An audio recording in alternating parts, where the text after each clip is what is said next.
बेंगलुरु में विपक्ष दल की बैठक जो चल रही है उसका आज दूसरा दिन है, तो वहीं पर दिल्ली में आज एनडीए का भी शक्ति प्रदर्शन होना है। विपक्ष के बड़े चेहरे जो कल बैठक में शामिल नहीं हो पाए थे, आज वो बेंगलुरु की बैठक में शामिल होंगे। 26 विपक्षी दल के बेंगलुरु में जो बैठक पे पहुंचे हुए हैं, दल जो है वो पहुंचे हुए हैं और एनडीए की जो दिल्ली में बैठक हो रही है वहां पर आज लगभग 38 पार्टियां शामिल हो सकती हैं। चिराग पासवान भी एनडीए में शामिल हो गए हैं। कल एक प्रेस कॉन्फ्रेंस के दौरान बीजेपी के राष्ट्रीय अध्यक्ष जेपी नड्डा ने विपक्ष की बैठक पर क्या कुछ कहा, सुनते हैं।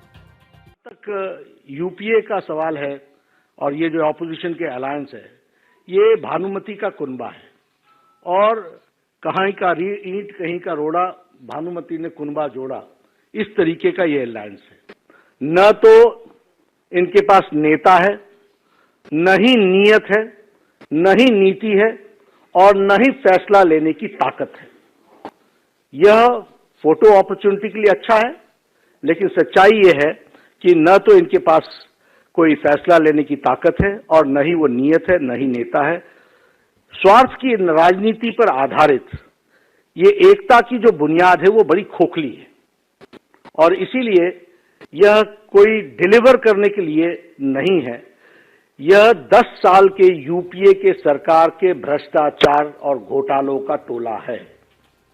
10 years of non governance, corrupt government, corruption, उसका ये टोला है और 20 लाख करोड़ रुपए के घोटाले को से बचने का और उस पर एक्शन न हो, उसके लिए यह एक जुड़ाव है, एक टोले का जुड़ाव है। इसको हमको स्पष्ट रूप में समझ लेना चाहिए, ये हमको ध्यान में रखना चाहिए।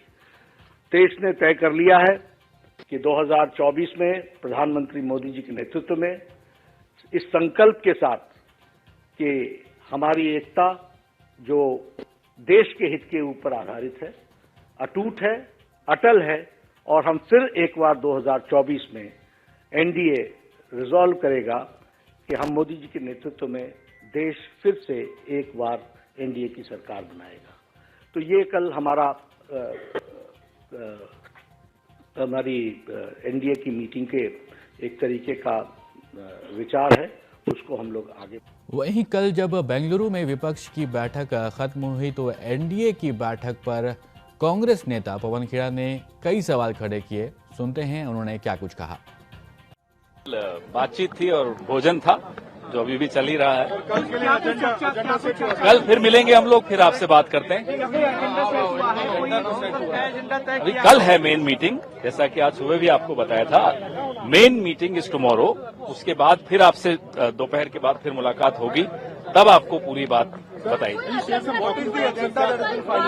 एक इनफॉर्मल मीटिंग थी, इनफॉर्मल बातचीत थी, उसमें एजेंडा नहीं होता है। इनफॉर्मल में सब अपनी अपनी बात रखते हैं।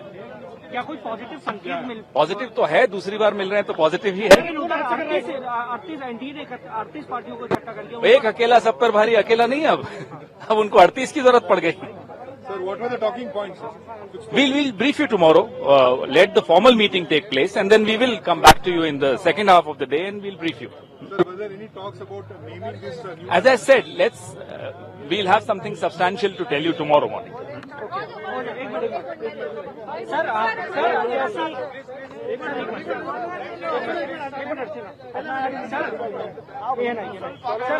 इस तरीके की मीटिंग रही और क्या डिसाइड हो पाया? एक इनफॉर्मल मीटिंग थी, एक दूसरे से बातचीत करने की और इकट्ठे भोजन करने की मीटिंग थी।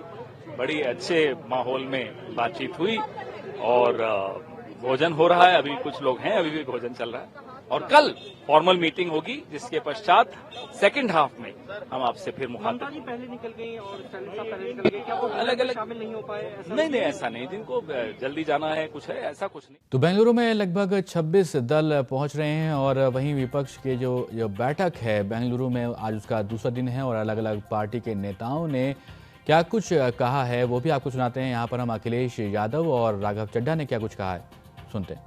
इस बात की कि बेंगलोर में पटना के बाद बैठक हो रही है और भाजपा को 2/3 जनता हराने जा रही है। 2/3 यहाँ पर हैं। मुझे उम्मीद है कि देश की जनता इस बार भारतीय जनता पार्टी को बुरी तरह हरा करके भेजेगी।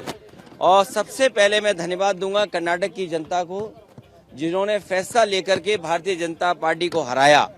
और इसी तरह मुझे देश के कोने कोने से जानकारी मिल रही है कि भारतीय जनता पार्टी का सफाया होगा। और सफाया का यही कारण है कि उत्तर प्रदेश में वो पुरानी आदतों में पड़ गए हैं। जो पुरानी आदत है, किसी को तोड़ लेना, लालच देना, स्वार्थ क्या है, क्या स्वार्थ से कैसे लाभ लिया जा सकता है, उस दिशा में लगातार काम करना शुरू भारतीय जनता पार्टी ने कर लिया है। और नकल करने वाले कभी पास नहीं होते हैं। जैसे ही उन्हें पता लगा कि बेंगलोर में बैठक होने जा रही है, उन्होंने अपनी बैठक बुलाई है। तो नकल करने वाले लोग कभी कामयाब नहीं होते। कि प्रधानमंत्री मोदी जी 2024 में वापस नहीं आ रहे हैं, बीजेपी 2024 में सरकार नहीं बनाने जा रही है, और इस देश ने अब बाय बाय मोदी जी कह दिया है। कल की गतिविधियों को बहुत महत्वपूर्ण मानते हुए मैं ये कहना चाहूंगा कि इस देश के तमाम लोग आज बेरोजगारी से, महंगाई से छुटकारा चाहते हैं। लोगों ने क्यों वोट दिया था बीजेपी को? कोई क्यों वोट डालता है किसी पॉलिटिकल पार्टी को? ये सोच के डालता है कि अगर ये राजनीतिक दल जिसको मैं वोट डाल रहा हूं इसकी सरकार बनेगी तो हमारी जिंदगी बेहतर होगी, देश में बेरोजगारी कम होगी, हमारे घर के बच्चों को अच्छी नौकरी मिलेगी, महंगाई कम होगी और हमारी जेब में 4 पैसे बचेंगे। लेकिन इस सरकार ने महंगाई का आलम वो कर दिया कि जो पेट्रोल 50 रुपए पे बिकता था आज 110 रुपए प्रति लीटर पे बिक रहा है। जो टमाटर 25-30 रुपए प्रति किलो मिला करते थे आज बाजार में 250 रुपए पे मिल रहे हैं। जो ये एक लाइक माइंडेड पार्टीज का एक कुनवा बना है, आज ये देखकर भाजपा को